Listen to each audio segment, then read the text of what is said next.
Welcome ladies and gentlemen to 3 Minutes of Awesomeness, brought to you by the I Choose Awesome YouTube channel. My name is Benjamin Selbyhill and I choose awesome. We were able to get our hands on a copy of Napoleon Hill's Think and Grow Rich. If you did, I'm sure you haven't been able to put the book down. As I spoke about last week, the principles are easily read and easy to apply, so you can just tick them off like a checklist.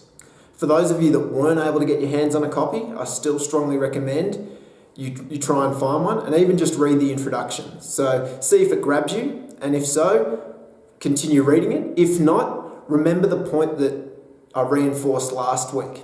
Persistence. Ensure that you continue to apply persistence in all that you do and ingrain it within your nature, and it will set you in good stead well into the years to come.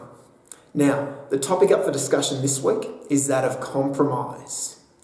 Now, I'm sure we've heard this word before, and I'm sure for some of us it perhaps brings negative connotations, or you think of compromise as a sign of weakness, but it's quite the contrary. In reality, within business, within negotiations, you need to learn how to compromise. You need to learn the art of compromising. If you can't compromise, you're going to struggle to ascend that ladder and to get people to do things for you and to achieve desirable outcomes for both parties. Because in reality, regardless of whether or not you're in the working environment or you're in your personal environment, dealing with a partner or a family member, if you can't compromise, you're going to be perceived as pig-headed and stubborn and someone that can't be reasoned with. Especially within this work environment, if you can't compromise, you risk tarnishing your reputation. The reason people usually struggle with compromise is because they go in underprepared to negotiations and meetings. As we spoke about the other week, failing to plan is planning to fail.